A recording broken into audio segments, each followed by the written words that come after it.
nossa boa noite a todos os nossos irmãos e irmãs que nos acompanham através desta casa abençoada, unidade doutrinária, amanhecer de uma nova era. O nosso abraço fraterno a cada um e que o divino amigo, nosso Senhor Jesus Cristo, possa abençoar a todos neste momento. Como sempre, nós trazemos aqui alguma coisa para falar e tudo aquilo que nós buscamos colocar aqui para que ela possa ter um alcance grande, porque esse é o objetivo,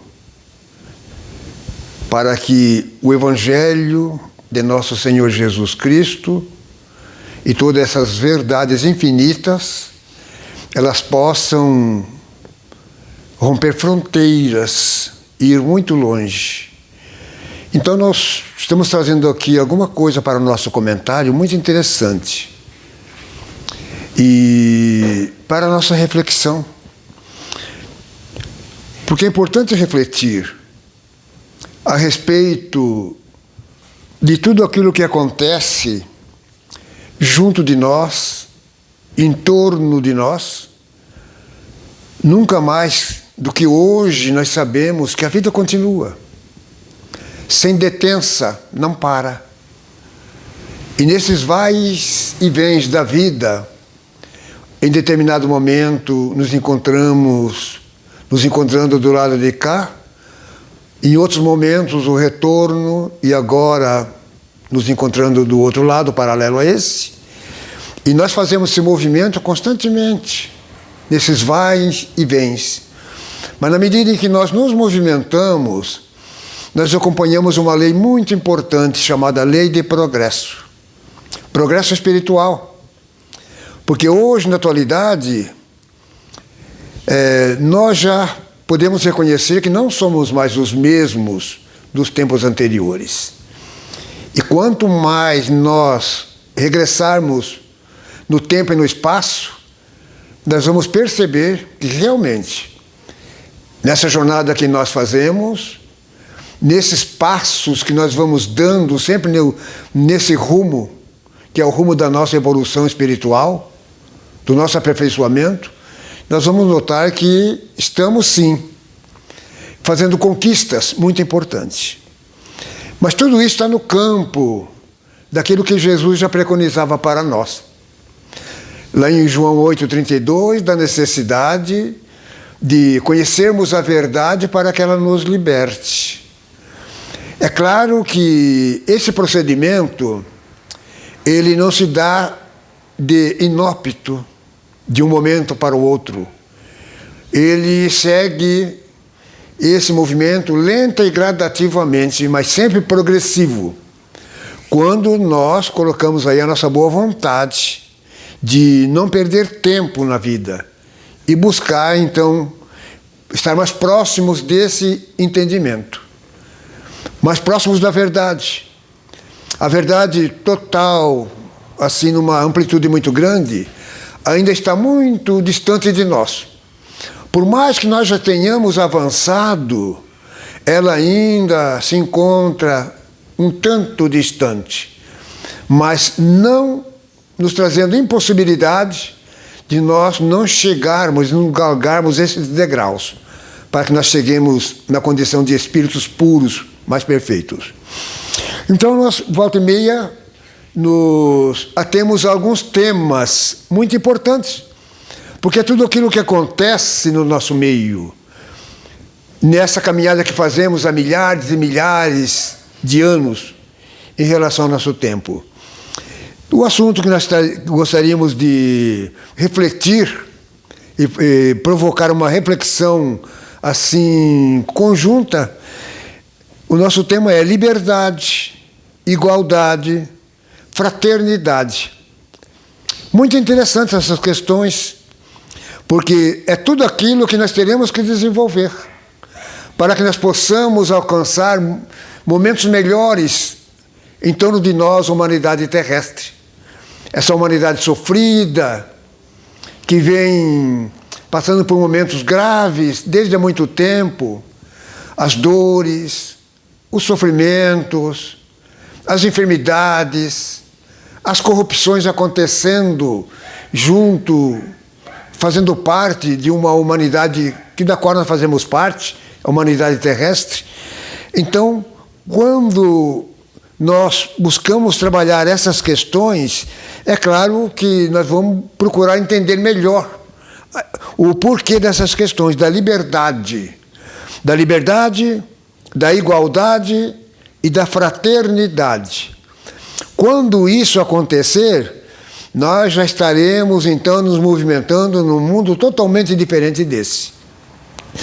Porque essa questão da liberdade, igualdade e fraternidade, ela acontece no nosso meio relativamente, de uma forma muito relativa, porque ela ainda não tem esse poder, essa expressão de atender todos os anseios da humanidade terrestre. Então, liberdade. Quando nós falamos em liberdade, nós lembramos aqui de uma questão, lá do Livro dos Espíritos, que é a questão 880. Qual o primeiro de todos os direitos do homem? Todos os direitos naturais do homem. Refazendo a questão. Qual os primeiros de todos os direitos naturais do homem? A resposta é que nós jamais, em momento algum, poderemos intervir nos movimentos e nessa liberdade que todos têm, que todos temos. Porque a resposta é essa, o direito de viver. O homem, jamais nós temos o direito de interromper esse direito natural da vida. Porque a resposta é essa, é o direito de viver. Não temos o direito, nenhum dos homens tem essa capacidade de poder interromper isso. Então, nós vemos que a liberdade é um dos pontos fundamentais para o ser humano criado por Deus, que somos todos nós, porque sem essa prerrogativa da liberdade, o que será de nós? Porque onde não há liberdade, há escravidão, há o escravagismo, há a dominação, há aqueles que se impõem com poderes maiores em torno daqueles que não têm a mínima condição de se movimentar e até de se impor e até de gritar por não ter os mesmos direitos que muita gente tem. Então, liberdade, a igualdade, porque segundo a justiça de Deus, a justiça divina, Ele nos criou para sermos todos iguais dentro de um patamar de convivência, dentro de um patamar de relação. Porque nós, os filhos de Deus, aquilo que mais nós fazemos sem perceber, é estabelecer uma relação uns com os outros. Isso é muito antigo.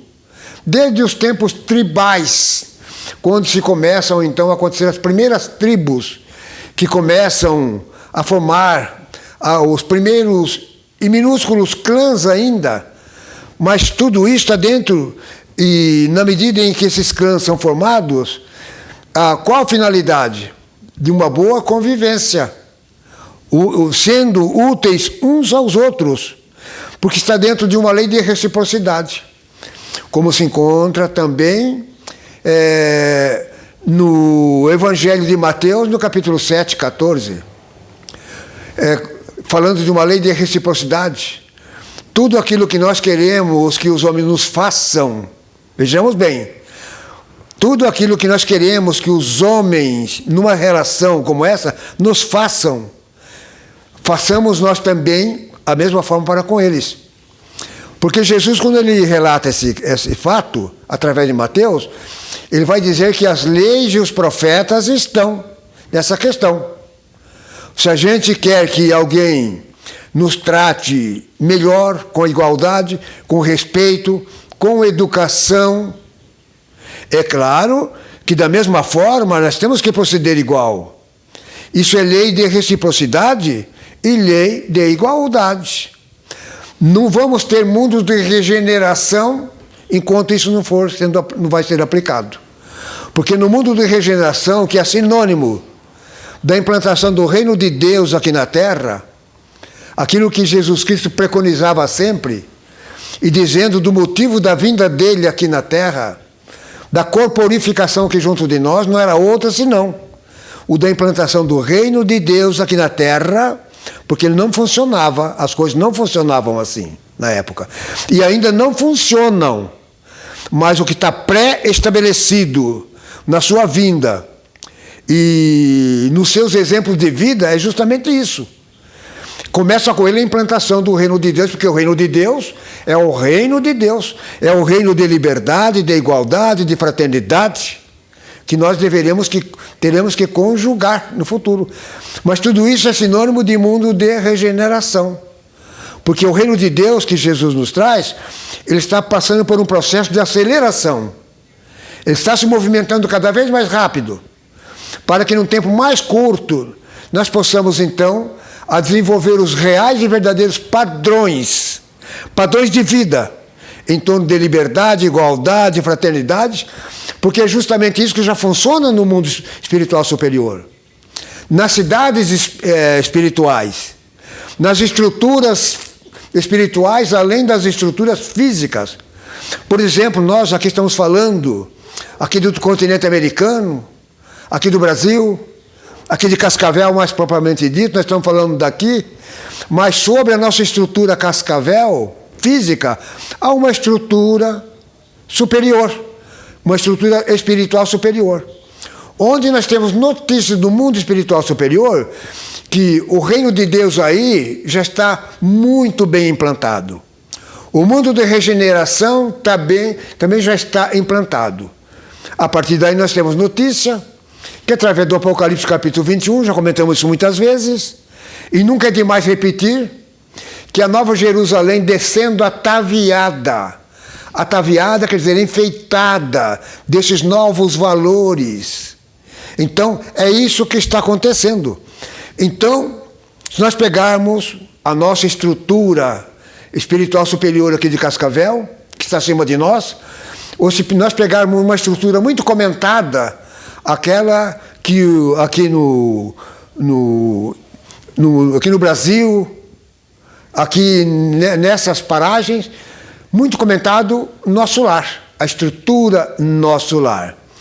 Mas o nosso lar ele está por sobre o Rio de Janeiro e adjacências. Então, nós sabemos que a estrutura que está por cima do Rio de Janeiro, que é o nosso lar, é uma estrutura totalmente, muito bem organizada, que tem governo, mas não igual aos nossos por aqui. Quem governa, governa por muito e muito tempo. Não há processos eleitorais para quem fica ou deixa de ficar. São as pessoas que correspondem porque eles vêm, a vinda deles é dos andares superiores. Porque o nosso planeta ele está dividido no mínimo em 7 andares. O nosso andar é um dos mais baixos, porque abaixo de nós temos só 2 esferas abaixo de nós, subcrostais, abismo, né? Trevas, abismo, depois nós temos outros andares. Mas nós sabemos que esses governadores que governam essas instâncias acima de nós, eles provêm de outras esferas espirituais.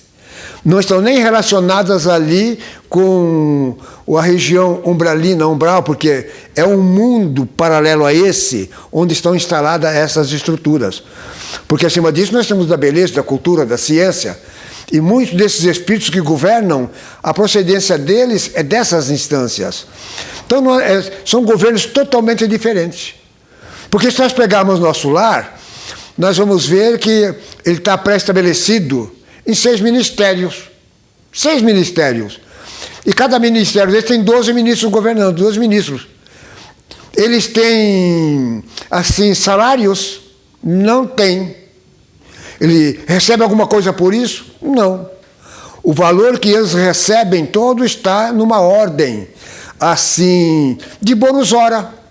Aqueles que fazem o bem, que trabalham no campo do bem, do amor, da caridade, eles têm acumulados, vão acumulando entre si esses bônus horas, que não é dinheiro, não existe dinheiro do outro lado.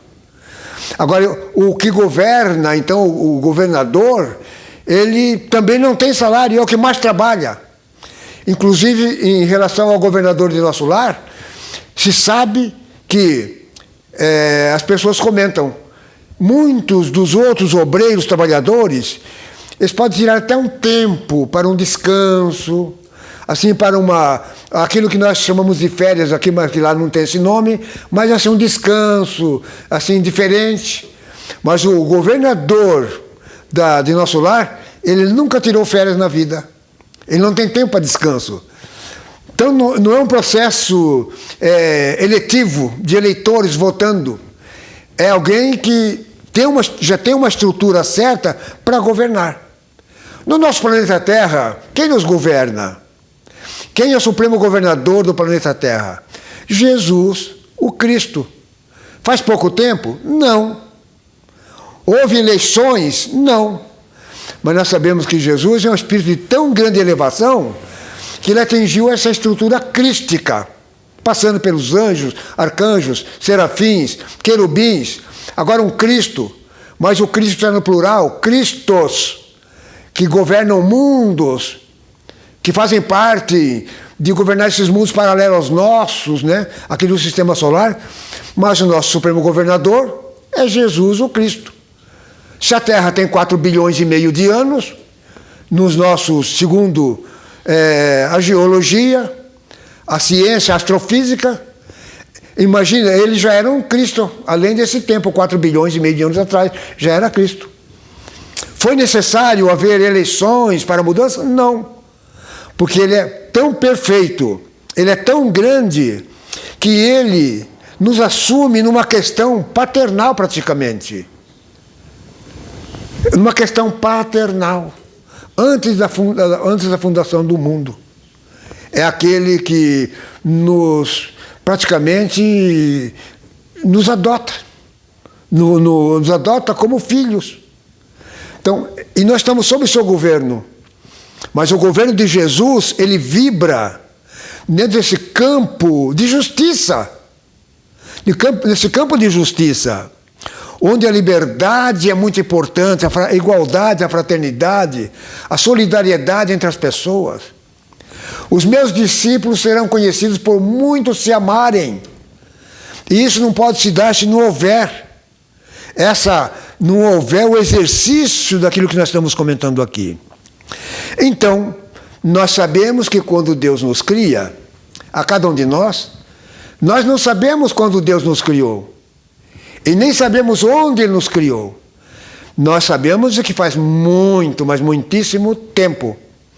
Mas quando Ele nos cria, a sua bondade, a sua perfeição, o seu amor, a sua misericórdia é tão grande diante de espíritos imperfeitos como nós, que uma das prerrogativas em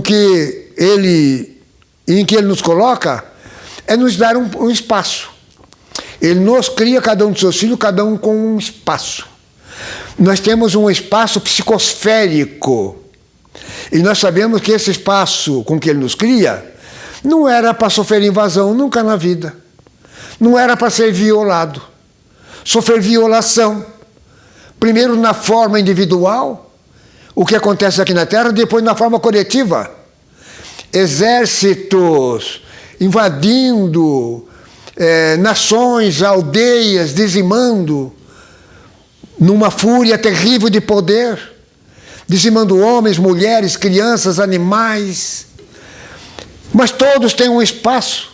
Até os animaizinhos também têm um espaço psicosférico. Então, essa questão está toda errada. Mas nós temos os meios. E nós temos os meios de entender o que se passa. O que é que nós devemos fazer, como nos devemos conduzir.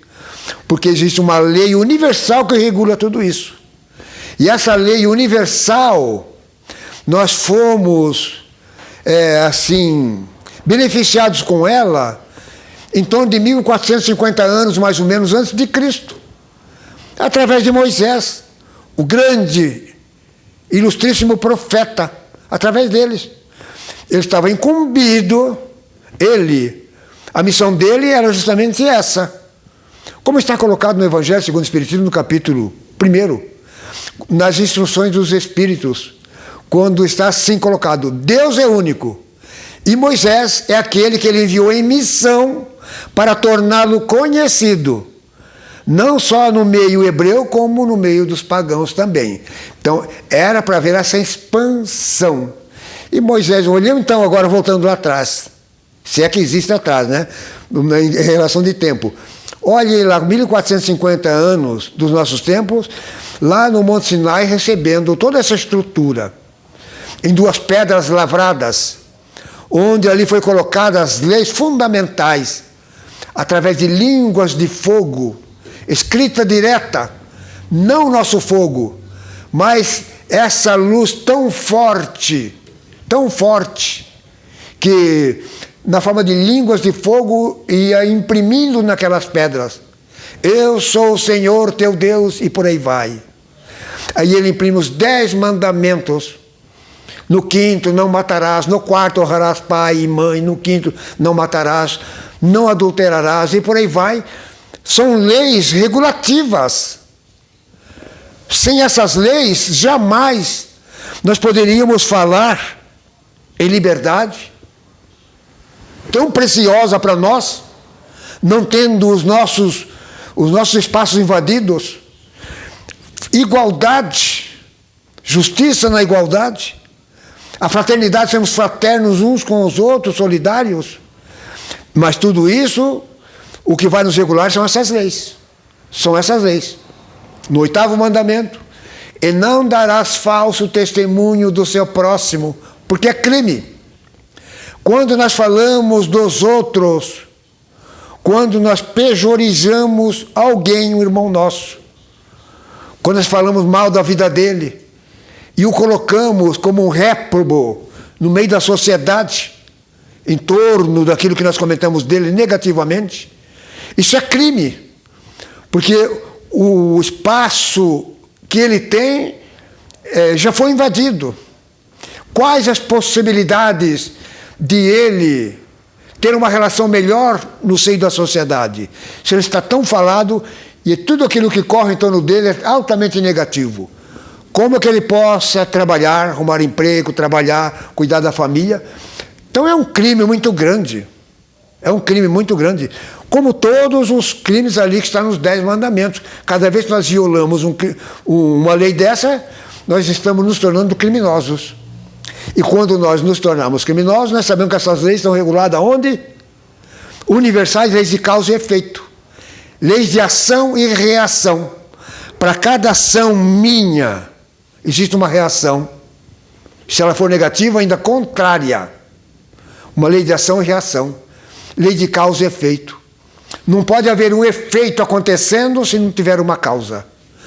Quando nós, no futuro, aprendermos que essas leis, elas nos regulam, e se nós não observarmos essas leis, nós vamos sofrer muito, mas muito mesmo, porque nós vamos perpetrar, junto aos nossos irmãos, muitos crimes, e nós teremos que dar conta desses crimes.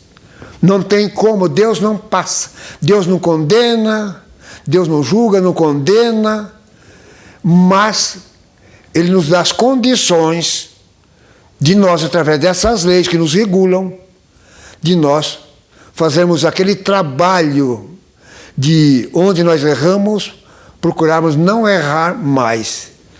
E trabalhamos dentro dessa lei de compensação, onde nós teremos que compensar e não tem como fugirmos disso.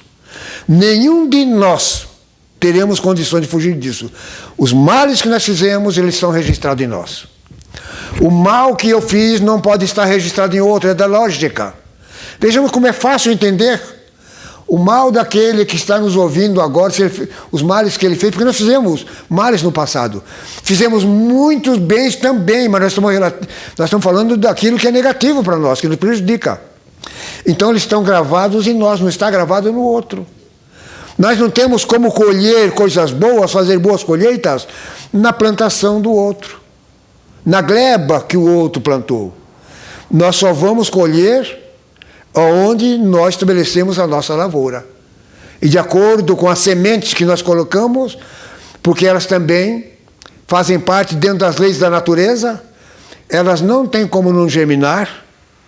É claro que às vezes há algum impedimento em face das intempéries, mas a maioria Deus permite que elas germinem.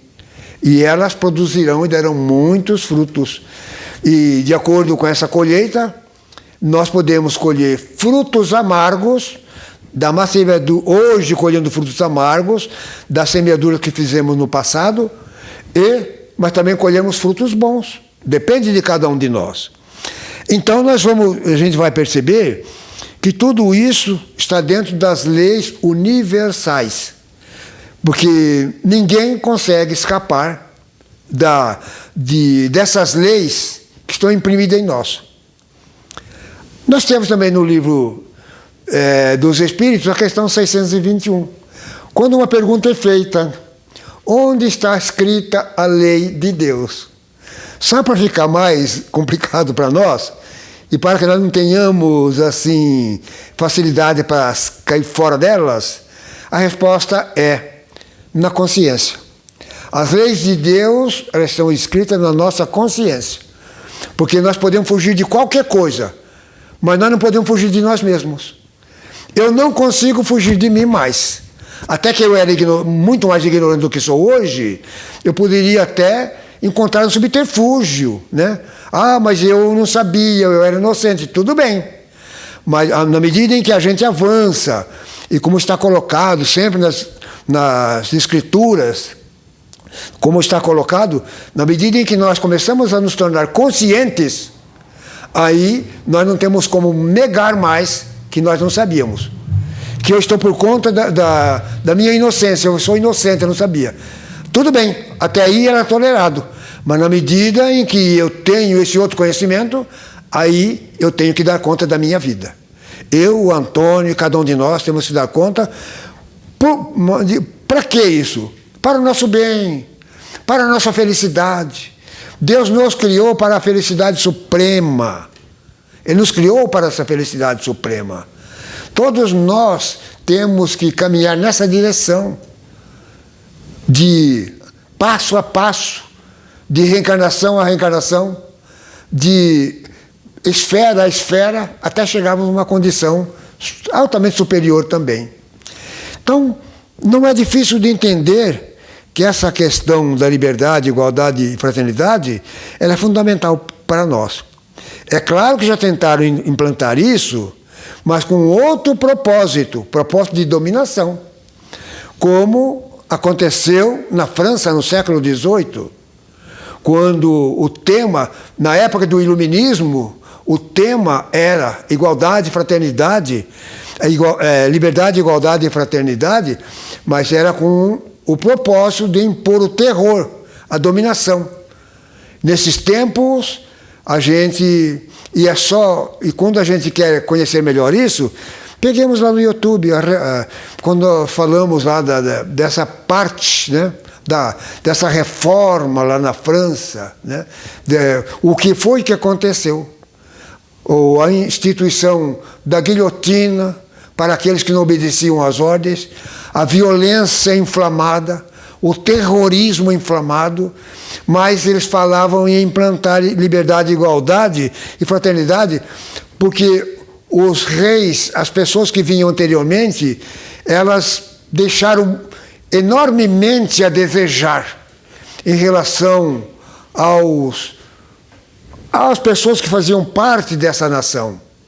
Então os reis se completavam nas festas, no dinheiro à vontade, de uma forma totalmente desregrada, enquanto uma parte da sociedade estava passando fome, estava passando necessidade, momentos que nem pão para comer tinha. Aí é o momento, então, que eles começam a se insurgir com lideranças com ideias terroristas para produzir essa catástrofe que aconteceu na França. Mas tudo tem seu tempo. Aqueles que fizeram isso também foram guilhotinados. O próprio Robespierre, que foi um dos líder nessa questão aí, nessa guerra terrível, ele também foi guilhotinado. Ele mandou guilhotinar muita gente, mas no final também ele foi. Porque o que prevalece... E eles tiveram a capacidade de tentar mudar e criar um sistema para desacreditar a Deus, para desacreditar a Jesus. Eles chegaram, inclusive, a mudar o calendário. O calendário não era mais cristão, porque eles combatiam o cristianismo. O calendário passava a vigir após essa mudança que eles tentaram introduzir na França. Eles tentaram fazer isso, criaram um calendário onde a semana era de 10 dias. A nossa semana é de 7 dias. E eles criaram por vários tempos um calendário de 10 dias. Por quê? Para não ter o sábado e não ter o domingo, porque eles não tinham. Em 10 dias não cabiam essas questões. Então a Revolução Francesa, ela foi terrível. Aí, eles pegaram essa ideia para enganar o povo que no futuro todo mundo ia ficar bem, porque teriam liberdade, teriam igualdade, justiça e fraternidade. Mas não foi o que aconteceu. E nós podemos perceber também que a França é um território muito importante no nosso planeta Terra. Porque a França de hoje, ela é as antigas Gálias. As antigas Gálias, quando os gauleses foram invadidos por Júlio César, um século antes de Cristo, eles que dividiam territórios, o primeiro triunvirato, dividido entre Júlio César, Crasso e Pompeu, as conquistas que eles fizeram, isso não é fato de religião, isso é um fato histórico. É só pegar o primeiro triunvirato, houve o segundo, mas o primeiro foi dividido. Tudo aquilo que eles conquistaram, nações, dividiram em 3. A parte que ficou para Júlio César foi as Gálias, onde ele invadiu as Gálias e foi aquela coisa terrível. O Allan Kardec, o real e verdadeiro Allan Kardec, era um sacerdote druida. Ele e muitos outros faziam parte. E por incrível que pareça, a França de hoje é o antigo território das Gálias e adjacências por ali. Vejam algumas coisas, né? E outra, uma curiosidade. Lyon, que está na França, que foi também conquistado pelo Império Romano por um tempo, mas é onde nasce Allan Kardec. Onde, lá no momento do seu nascimento, se deu justamente nas Gálias, aliás, em Lyon. Vejamos que está tudo dentro desse contexto, mas a divina lei, a divina justiça de Deus, ela está trabalhando todo o planeta Terra e todos os continentes, porque tudo isso terá que ser implantado. A questão do reino de Deus aqui na Terra, a implantação dele, que caminha velozmente para culminar esse mundo de regeneração. Então aquilo que nós estamos trazendo aqui é apenas alguma coisa, muito pouco. Apenas para nós levantarmos a nossa ideia, e aqueles que nos ouvem, vamos fazer pesquisas, vamos estudar, vamos olhar, porque tudo isso realmente passou, mas nós podemos admitir também que no atual momento já há um grande grupo de seres, de pessoas, de irmãos nossos, que já desenvolveram um padrão, concernente a o da implantação do reino de Deus e da implantação desse mundo de regeneração na Terra. Mas a parte fundamental ainda para nós, o manual de instruções ainda continua e será sempre o Evangelho de nosso Senhor Jesus Cristo. Ele funciona como um manual de instruções para todos nós. Ali ele prega o desarmamento, porque na verdade o que está armado é o espírito, não é o corpo que está armado. É o ser que está armado. E a proposta de Jesus aqui na Terra e a sua vinda também é o desarmamento dessas pessoas. Naquele momento em que Jesus ali no jardim do Getsemane, ali, no momento em que ele está sendo entregue, Pedro ainda puxa da espada e corta a orelha de um servo de um daqueles ali, mas Jesus o repreende imediatamente, lhe corta a orelha. E Jesus o repreende para que ele embainhe a espada e diz e diz com todas as palavras: aquele que pegar pela espada, também pela espada será tomado. Ele está promovendo um desarmamento. Então não há motivo para que a humanidade terrestre se arme cada vez mais. Quando nós sabemos que 1/3 de toda a receita do planeta Terra está na construção de armamentos. E armamentos de alta periculosidade. Armamentos nucleares. Qual a finalidade disso? Qual a finalidade? Mas tudo isso terá um fim, com certeza, porque um novo mundo está chegando. A nova Jerusalém ataviada está descendo pela humanidade e não tem quem impeça isso. E as coisas, com certeza, pegarão um novo rumo, que é o rumo da paz, da harmonia, do equilíbrio e da felicidade maior. Então, meus queridos irmãos, são essas singelas colocações que nós estamos fazendo aqui, mas que nós possamos pensar fundamentalmente, porque tudo isso provém do Cristo, de nosso Senhor Jesus Cristo. E se Ele está sempre do nosso lado, Ele é por nós, possamos caminhar com tranquilidade e segurança, porque os dias melhores estão para acontecer para cada um de nós, para mim e para cada um de vocês que estão nos ouvindo. Muito obrigado por tudo. Aproveitemos o momento e oremos. Que essa oração possa proceder do fundo dos nossos corações. Senhor Jesus, divino amigo, em primeiro lugar, nós sempre te agradecemos pela oportunidade que temos na condição de seus irmãos menores, tudo aquilo que nós precisamos para evoluir, progredir, as oportunidades que se nos abrem a cada um de nós, o amparo, a proteção que emana de Ti, através dos seus benfeitores e amigos espirituais. Assim como recebemos também dessa fonte ínclita, onde ali nossa Mãe Maria Santíssima, através das suas imensas legiões, atende um grande número de carentes e necessitados, de desesperados e aflitos. E temos plena consciência e certeza e convicção que neste momento, cada um de nós, onde quer que estejamos, também estamos recebendo essa proteção de uma forma conjunta com os nossos familiares e com todos os nossos irmãos que compõem essa humanidade terrestre da qual nós fazemos parte. A paz e a proteção do Cristo sempre possa vigir em nossas vidas e em nossas almas, que assim seja.